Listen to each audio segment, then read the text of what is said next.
All right. Yes. Shakira's popping in the background. Yeah, we are celebrating today.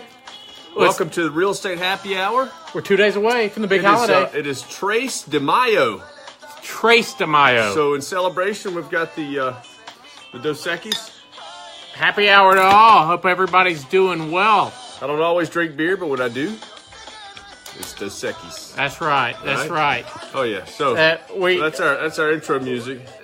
Absolutely. So we're out of man, Cinco de Mayo. You see, do y'all do anything fun? Y'all go to the Mexican restaurants or anything? No, I'm actually going to be playing golf a little bit on Cinco de Mayo with Brady. So that's going to be good. Nothing like taking your son out for a little. Hey, if it gets any hotter, though, I mean, do we have to get hot already? Man, it went over. Golly. Just straight heat out. And you notice it in the car, right? You get in the car and it's like a sauna. Oh, it's like an oven. I don't see how women in skirts do it. Like, you know, where you're like, I was sitting here, my hand down there. It's so hot.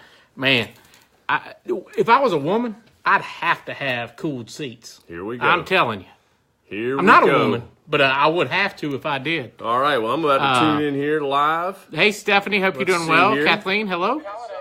So I'm going to turn my volume down. Well, yeah. Busy week. Inventory's still low. Buyers are still out there. They're out there. Stuff. You know, I had somebody talk to me today, and I just want to warn everybody about this. We went back and forth via text, okay? So I tried to call her, and she said, you know what, I want to look at the house first.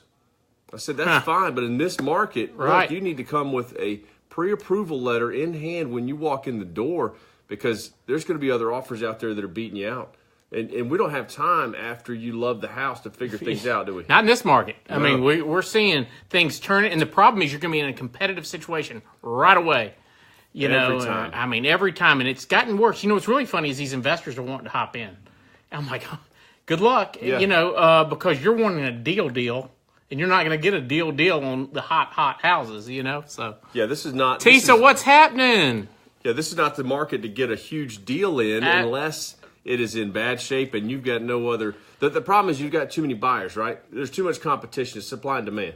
Absolutely, supply and demand. I mean, you got very low supply. By the way, I did pull the numbers. I mean, we're at 3.9 months of inventory.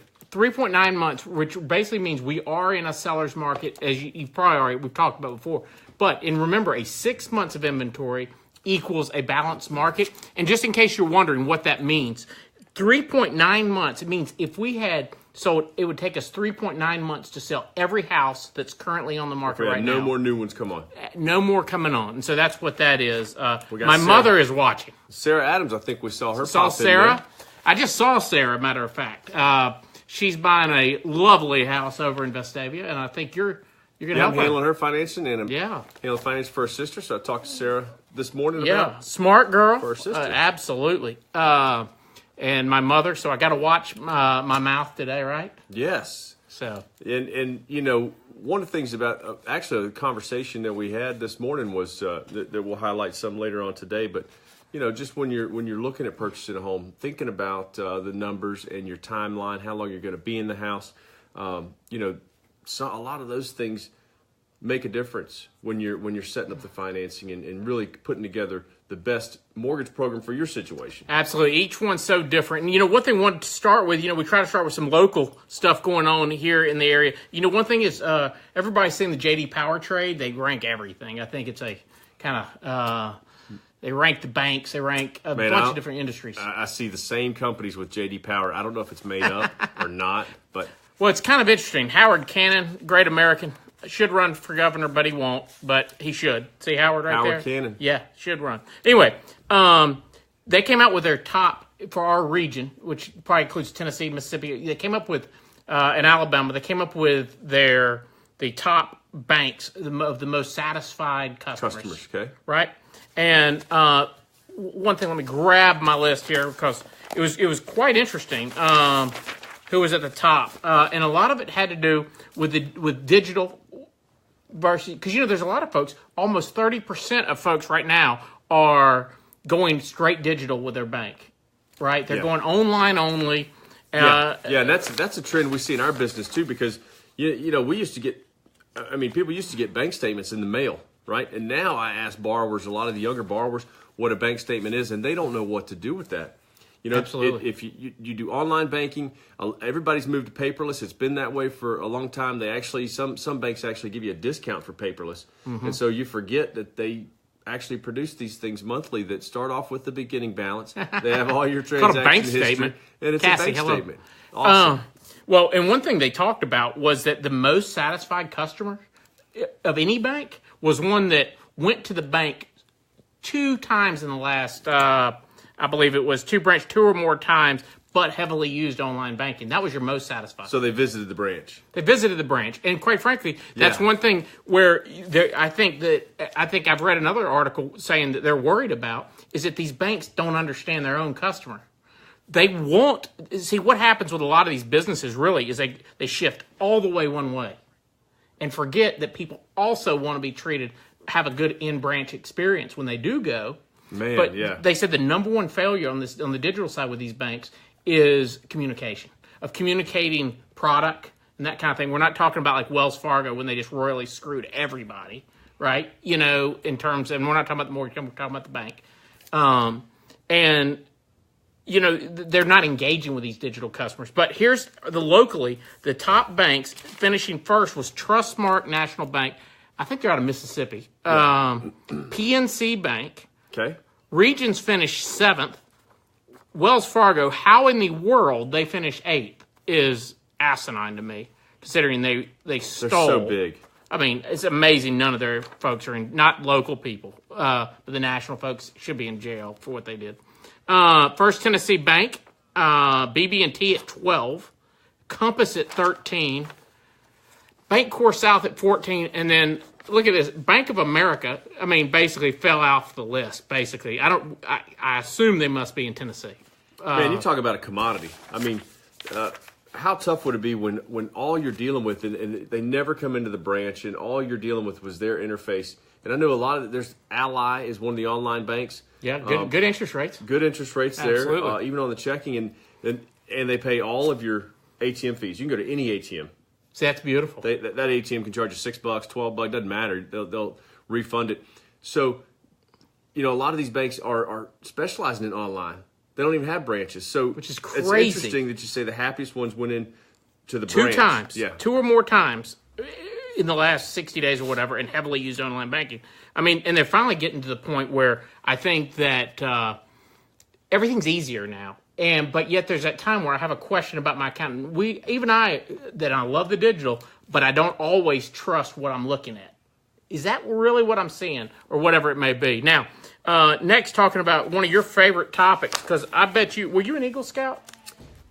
I was not.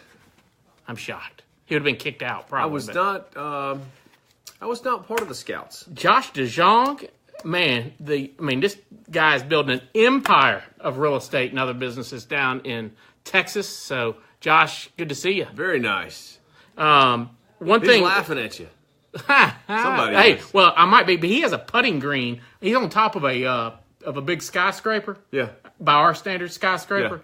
Yeah. And he has a putting green outside now. Nice. Hey, and it's not just like some wooden deck like we would build. Yeah. You know, we'd have a bullet. Hey. It's top notch. Absolutely. Now, Boy Scouts, taking boys out of the name of Boy Scouts. Taking boys out of the name. I'm telling you, everybody's getting offended. I mean, it's so easy. What in the world? What's next? So what's the reasoning there? Well, obviously, yeah, they want to be more inclusive, and that now that they're admitting girls. See, here's the thing. Okay, sure, I didn't see eye to eye with the idea of, no offense to anybody out there, the idea that Boy Scouts would be for boys and Girl Scouts for girls. I mean, call me old school, but hey, okay, got progress, right? But if I'm voluntarily joining your organization, I'm going to tell you to change your name. I mean, it seems crazy. I've heard worse. I mean, I heard it's called somebody the Boy Scouts sued over coffee being hot. Yeah, good documentary, by the way.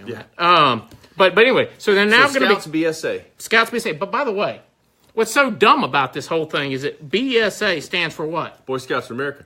But why would you change the name? It's a silly topic. It's kind of stupid. It's kind of BS.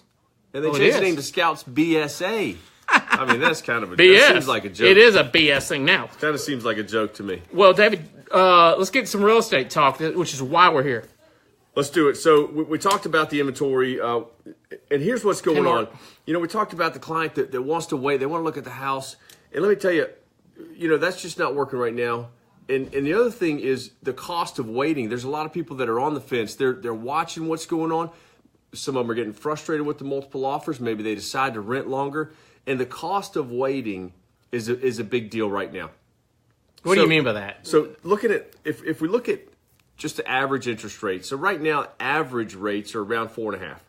Okay, we're probably creeping up north of 4.5, but starting the year we're at 4%. So just a half a point change. And they're expecting rates to be at 5 by the end of the year. So you can expect these numbers, this math, to work from the cost of waiting from now till the end of the year.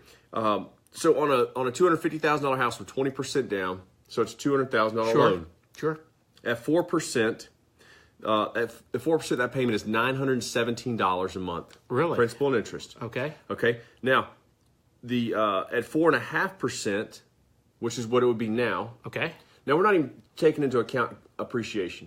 That house might cost you more today than it did at the beginning of the year. But let's say that's negligible. Okay. Let's say you're still paying $250. Sure. $978 now. So we're, what's that, about $50 more? That's $61 more a month. You can tell I did well at Auburn. $61 a month. Now, the other side of that is how much more money would you have to put down to get that same $917 payment? That would be an additional $12,000 because that's a $200,000 loan. So you have to put down an additional $12,000 today. It's May the 3rd. From January the 1st, we're talking about. So where are you getting that 12 from? Walk me back through that. So $188,000 loan is $917. Oh, you get gotcha. the same monthly payment. Same monthly payment. Yeah, an additional $12,000 you'd have to put down at 4.5% to get. It's crazy. Well, and so now, and that's not necessarily to scare you. It's also to say that we don't want you to get to 5% if you're thinking about selling. Yeah. So I would think now is not the time to wait. And to think, well, we'll just let things calm down. We'll let things cool off. We'll wait till interest rates come down. I mean, there's still reasons to buy a house. Your family's growing, or you're downsizing, or you're a first-time home buyer, and you want the dream of home ownership. A lot of family wealth is tied to owning real estate. So there's still all those great reasons to buy. So don't let these fluctuations right now scare you away from doing something. Well, Mark said it right here. Jay Williams, how are you? It's time to put your home on the market if you're a seller. Correct. Be careful. I agree 1,000% with that sentiment, but you better have a plan of where you're going. That's true. And we've got a couple of those situations that we're dealing with now with people that had their house sold, and then they've got to go out into this limited inventory and find a new house. And I think we got to be okay with going to an apartment or living with family or something, because here's the thing. What you said here from a seller's standpoint is you're going to get more money for that house right now. Yes. So you're going to be saving money along the way. Yeah, I mean, you see posts on Facebook all the time. A contract in 10 days, sold 3 offers before you even listed. I mean, things like that are happening all the time. And, sellers, a lot of people are in the situation where they need that money from the sale to purchase the new house. That's most people. Yeah, so they can't really do it backwards. I mean, we have every now and then we have some people that can carry both or buy the new one before they sell the old one. Talk about one thing that comes up occasionally is bridge loans. What are we talking about really when we talk about bridge loans? Did you feel that? It gave me a little heartburn. Heartburn. Man, last couple months ago I had a bad experience. But what happened? Because I think people hear the word bridge loan. Well, this was an isolated event, and it was. I don't do the bridge loans here. Okay, we've got to refer the bridge loans out, and I had a. There's a reason for that, by the way. I had a local bank handling a bridge loan is a short-term loan. That's what I was asking. Yeah, it's a very short-term loan. So I had a local bank handling, and it just. And this bridges the gap between the time that you sell your home or don't sell your home. I get a new home. Okay, so let's say that your house is worth $200,000, you owe $100,000, and you want to use part of that equity, but your house hasn't sold yet. Okay. So you go get a bridge loan. Let's say you go get a bridge loan to take out $50,000 to put down on the purchase of the new home, and then once your old home sells, it's going to pay off your first mortgage and the bridge loan. Okay, so that's basically how the bridge loan works. And are these very costly? Not extremely costly. Where's the bank making money? There are some fees. There are some.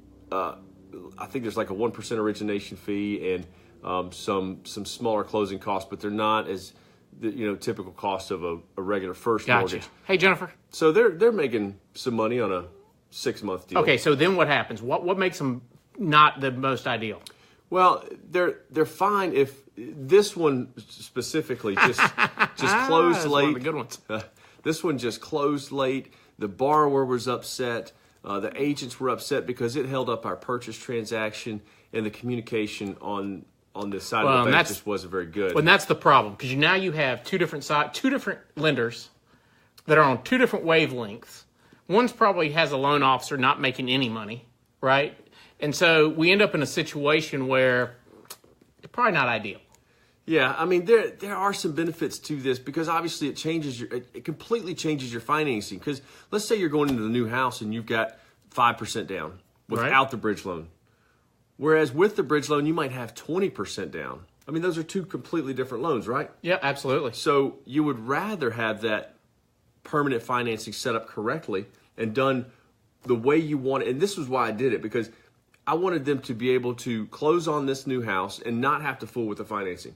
Otherwise, they'd have to sell their other house and then take these funds over here and go back and pay the mortgage off and then get the bank to recast it. And what does that do to the credit when somebody goes and gets a bridge loan between then and when they? It's not really a big deal. They're going to pull the credit and. So we're not having, as long as you're not close. Yeah, it'll show up as a short-term loan. I mean, yeah, Gotcha. we're not talking about doing this for marginal credit files. I mean. Well, no, absolutely. And when you say not marginal, are we talking 720 and better? Yeah, any more probably less than 700. Is we don't want to play with the scores. Gotcha. Under 700. We don't want to do anything that's going to affect the score under 700. Well, got Josh Kirk and Mike Bruno tuning in. Yeah. Hey, Michael, Josh. But anyway, how are so that's just a little bit on. Another thing was right now interest rates were kind of reverting back to the mean. Okay, the average. If we look at the average interest rates over the last 20, 40 years, it's about 7.75%. Okay. Yep. So when the Fed stepped in 2008, 2009, they started buying these treasuries and pulling those rates down and holding them down. Okay. They have stopped doing that now. So now we're going to revert back to that mean, and that's all you're seeing. That 7.75% is the average. Of where we've been at and if you take out the government's influence, the government's involvement in keeping rates down, now that's gone. So naturally, they're going to gravitate back up. Well, and what are you seeing with the government? When we talk about that, they're easing off, right? They've eased off the gas, essentially, of artificially, because they believe now the bond market essentially is going to control itself. Yeah, the market is back to operating the way it should be between the bond market and stock market, and that's why you're seeing this relationship with the interest rates going up. Right. I mean, and are we still seeing a cap somewhere around 5% as we head into the summer? I think 5%, depending on what type of financing you're doing. Obviously, we're seeing some lender-paid mortgage insurance loans over 5% now. Now, when we talk about that, one of the things is with lender-paid mortgage insurance, because a lot of folks are asking us, what are my options? And I tell everybody, it's the total cost of the loan, right? We don't just look at interest rate. Yes, the total cost of the loan, that is such a big deal. And it goes back to your time horizon. How long are you going to be in the house? 5 to 7 years? Mm-hmm. I do a lot of analysis and break-even analysis on 3% down and 5% down. Okay, and that's when the lender-paid mortgage insurance comes in. And sometimes that break-even number, which means that, this program A is going to win in 12 to 13 years. That's your break-even, right? Mm-hmm. But program B has a lower monthly payment right now.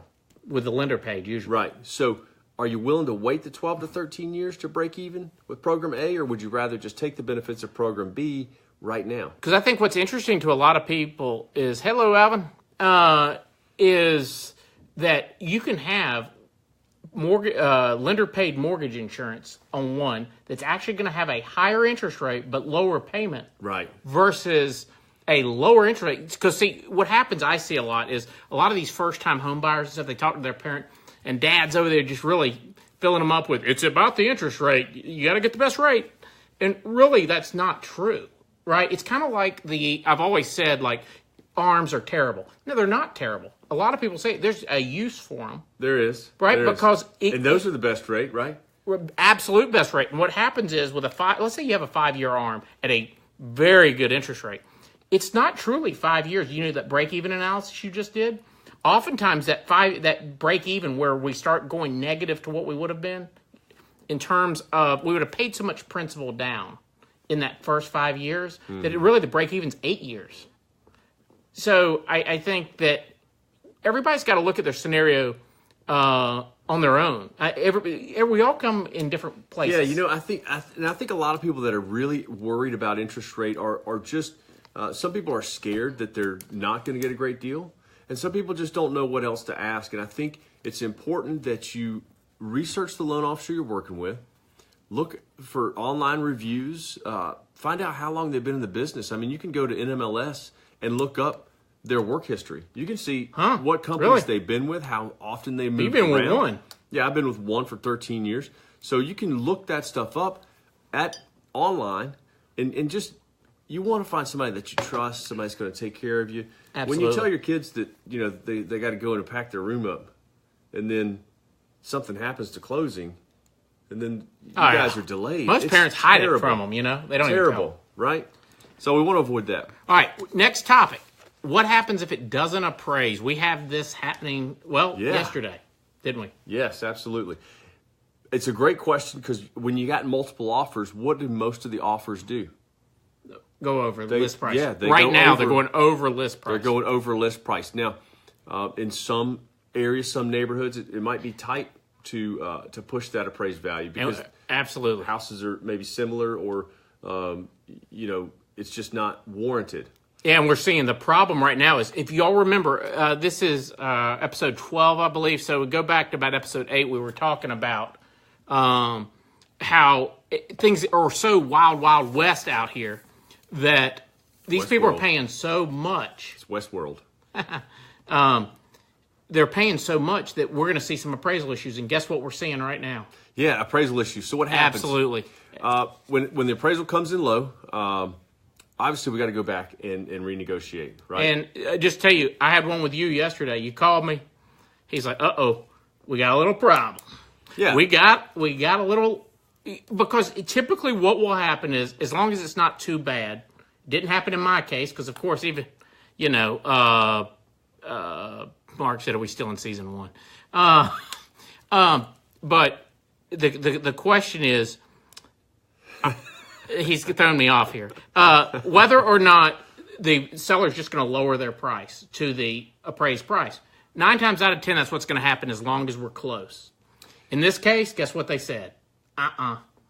We're not going to lower it all the way. And we had to negotiate some of the terms of the contract in order to get it to work. Yeah, had to make changes, but you got to go back to the table. And again, this is where we got involved and worked with the buyer, because what we did was we lowered the seller contributions, okay, to offset some of the loss to the seller, right? Yep. And then we went in and bumped the interest rate and added a lender credit, okay, to match the amount that the seller took off the table. Yep. So these are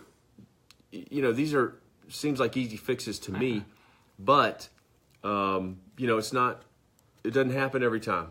Some people really struggle with making this stuff work when run into problems. Yeah, I mean, and here's the problem. They see it as money coming out of their pocket instead of the real true market value being, now granted, it's just one man's opinion on a certain day, right? I mean, that's what the definition of an appraiser is. I think that in this case, though, we gotta be careful in that we don't run a good buyer off if I'm a seller, right? Yeah. Because, you want top dollar, but again, this real estate transaction has a lot of moving parts, a lot of pieces, a lot of time. So you got to start back over. If you said no, if the seller said no, we're done, then you're going to start back over. Well, you're going to get another appraisal, and it's probably going to come in. Could become in lower. And the other thing is, Sarah, you're too kind. Your house will sell here. It's under contract. Thank you, Sarah. I think that we talked about the pre-listing appraisal in a prior show, and you say, well, why do I need one in this market? So that you don't end up in situations like that if you're the seller. Yeah, and that's another reason not to get too excited when you get all those offers rolling in, because it's great to get $10, $20, $100,000 over list price, whatever. That's exactly right. But, it's hard for a buyer to pay that money if they're looking at that appraisal and saying, well, the house isn't even worth that. Well, that's the problem. And remember, everybody gets buyer's remorse. There is not one buyer that I've ever had that didn't say, at least for one fleeting moment, am I doing the right thing? Should I be still buying this house? I don't know, right? It's up to you. But here's the thing. You loved it enough to put an offer in on the house. Yeah. And really, the time for renegotiating is not at the time. I mean, we're forced to renegotiate at the time of an appraisal issue. Yes. Right? But we're not renegotiating the whole contract. Yeah. Big thing to remember. Moving on. Came across a article talking about the 4 reasons that today's housing market is not 2016 all over again. Right? Because, we get this question asked. And the question 2006. You said 16. Oh, yeah. 2016. 2016. Touche. Hey, my favorite. Hello, Cafe El Basio Lee Catherine. Hey, it's one of our friends from the summit. Not the summit, from the Equinox. She is a cool lady. Julia says hi. Anyway, 4 reasons today's housing market is not 2016. And talk about home prices. We are actually, here's the thing. I talked to you about my house not too long ago and saying if you took inflationary numbers, I paid $240 something for my house. Inflation adjusted numbers puts it at $298. I can't get $298 for the house. I can probably get $275, $280 for the house, right? And it plays right along with the number that they found, which was that home prices are still, even at this thing, 18% below where they were in 2016. 2006. There I go again. 2006. Right? So your house is... That's accounting for inflation. Keep that in mind. Absolutely. And what's the number that they use on that? 2 to 3% average a year? Yes, absolutely. Okay. And you'll have it ebb and flow. You're right. Wow, isn't that fascinating that we're still 18% below? But here's the thing. Here's the thing. Inflation is real. This same beer cost what? $3 today and was $2.25 in 2006, right? Well, why is that? It's not all because profits were going to Dos Equis, right? It's because inflation kicked in. Everything became more expensive than a dollar. Yeah. And then the next one that I know you can talk to is mortgage standards are not where they were in 2006. No, we had a whole lot of different programs, And lending was kind of getting a little bit too excited. The market was too easy. Right. Getting loans done was too easy. The commission to loan officers was completely different. For example, they had loan programs, and this was a huge part of the problem. Some of these bad loan programs that people were in were paying more, 2 to 3 times more. So if I had a dishonest mortgage broker, what was happening? Well, here's the deal. And it's funny to say, hey, Mitchell, dishonest. I feel like unfortunately some parts of human nature were taken over. You mean greed? Greed, exactly. You had some young people getting into a business, a real world that was business, a hot Absolutely. business at the time, and they could make a lot of money. So I could make 2 or 3 times the money. Putting you in this loan than putting you in a 30-year fixed, like the pay option arms, right? Right. Those neg-am 1% starter. I forgot about them. Negative amortization, 1% starter rates. All those were paying 2, 3, 4 points. So, lending world was completely different. Didn't matter what you made. Everybody thought real estate prices were going through the roof. So the banks are thinking, put them in a house. Who cares if they can't pay for it? Because when we take the house back in 5 years, it's going to be worth a whole lot more than it is today. So we'll take the risk. There just wasn't a whole lot of risk. And then there was just all kinds of spinoffs from the mortgage business that way. Well, right. And so they've gotten rid of the riskiest of these loans. And Jay, same for what are you saying? Same for, because Jay, is a home builder here. So it's interesting to hear his take. Yeah. But So, here's the thing. We're hearing, especially from the conservative side of the aisle, they're doing it again. They're lending out like the Wild Wild West, and that's just not the case, is it? Well, it's not. And I'll admit that I do see some.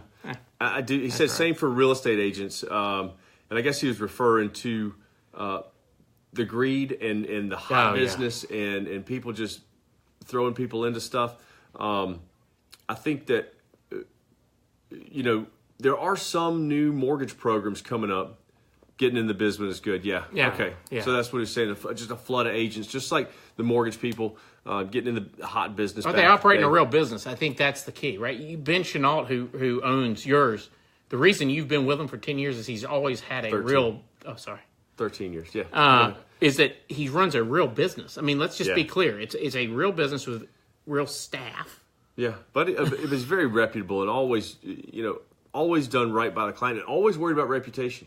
I mean, that's a big deal. In Birmingham, and this is kind of a sidebar, but in Birmingham, this is a small market. I mean, if I mess up with you today, it's not like I can. It does get out, right? Go down and hide. But we are seeing some new programs come out that I don't love or agree with or want. But they're not near like no doc loans and all that. No, but still the majority is going to be 30-year fixed, conventional loans, FHA loans, underwriting standards are changing a little bit to make things a little easier, but they're nowhere near what they were. The next one was mortgage debt that the consumer has and taken on. And here's what they said. At the height of the bubble market, which was been ending in 2006, homeowners were using about 7.21% of the disposable income on their mortgage. Compared to today, the number's 4.48, so almost 3% decrease in the amount of their monthly disposable income that's going to that mortgage. Man, I think that's a product of what happened. I think a lot of people got scared. Mm-hmm. And I think a lot of people at the time leading up to that, I think a lot of people were buying in or drinking the Kool-Aid of real estate's always going to go up. We got nothing to worry about. We still got those people. So I'll go charge up. I'll spend all the cash I got because, I'm making money over here on this house. And I think a lot of people got scared when that happened, when the market got shook and banks were going out of business and people were concerned about, the next depression, right? Yeah. I think that has a lot of effects on how people are saving money, right, and how people are spending less on. To your point, I mean, 3% is a huge thing, and I don't think we don't feel every day. Those of us that have been in the same house for a while don't get it. Courtney, hey. Pick of the week. I'm just kidding. Inside joke, but she loved that. RCL. She just went. Yeah. Anyway, but to me, I think sometimes we forget. There's Jenny. There she is. Jay's been laying down some facts on us today. Yeah. Jay's been sharing with us. Yes. Jay is an expert. And then we get into housing affordability.